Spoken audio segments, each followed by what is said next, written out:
10, only the BBC in England, and they would play it. We would know when they'd play it. It would be like 9:40. At 85 years old, Ringo Starr stands as the last living Beatle, the heartbeat of an era that changed music forever. But what should have been a joyful birthday celebration turned into a moment that left millions silent. During his traditional peace and love gathering, Ringo broke down in tears, mourning John Lennon and George Harrison for the first time. His trembling voice, his pain, his honesty, it shook fans around the world. What's really happening to Ringo Starr, and why are people so worried about him now? Before he was Ringo Starr, he was Richard Starkey. Born on July 7, 1940, at 9 Madron Street in Liverpool, England. During the height of World War II, German bombs fell every night, shaking the walls of his childhood home. His father, Richard Starkey Sr., left when he was only 3, leaving his mother, Elsie, to raise him alone.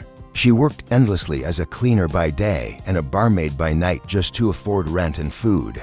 When Ringo was 6, his appendix burst, leading to a life-threatening infection called peritonitis. He spent nearly a year in the hospital, far from home, and when he returned, he couldn't even read or count. But Ringo's spirit was unbreakable. At 13, tragedy struck again when he contracted tuberculosis and was confined to a hospital for 2 years. One day, a nurse handed him a cotton bobbin mallet and told him to tap it against a cabinet. That sound lit something inside him. It was the moment music entered his life. Growing up in Liverpool's Dingle neighborhood, Ringo found himself surrounded by violence and gangs. To survive, he joined one, but music soon became his escape. In 1956, while working as an apprentice machinist, he met Roy Trafford and Eddie Miles, and together they formed a small skiffle band. His stepfather later bought him his first drum kit, and not long after, he joined Rory Storm and the Hurricanes. That's when he became Ringo Starr. Ringo for his love of rings and Starr, because he was meant to shine. In Hamburg, Germany, Ringo crossed paths with a group that would change his life forever, the Beatles. By 1962, when Pete Best was fired, Ringo got the call.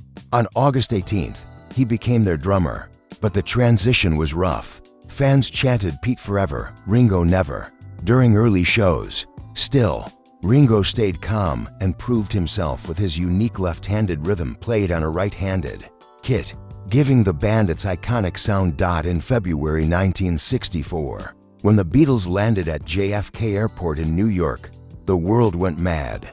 Thousands of fans screamed his name, and Ringo's easy grin made him an instant favorite. But fame came at a cost. During the filming of Help in the Bahamas, tensions within the band grew. By 1966 in Manila, they were attacked by mobs after being accused of snubbing First Lady Imelda Marcos. It was the first sign that the dream was turning dark. By 1968, exhaustion and criticism pushed Ringo to walk out of the Abbey Road studio. Alone on a yacht in Sardinia, he wrote Octopus's Garden, a song about finding peace amid chaos. The band begged him to return, decorating his drums with flowers that spelled, "Welcome back, Ringo." But the bond that once united them was fading fast. When Paul McCartney announced the breakup in 1970, Ringo found out from the news. He fell into depression, unsure who he was without the band that defined his life. His personal struggles deepened, his marriage to Maureen Cox fell apart, and he drowned his pain in alcohol and drugs.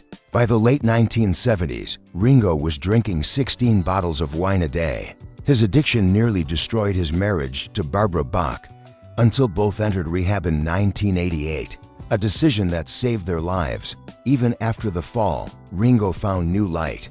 He became the voice of Mr. Conductor on Thomas the Tank Engine, formed the All-Star Band, and returned to the stage with legends from across rock music. His charm, humor, and message of peace turned him into an icon of hope.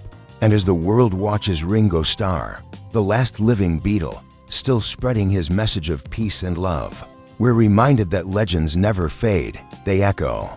From Liverpool to the stars above, his rhythm lives on in every heartbeat.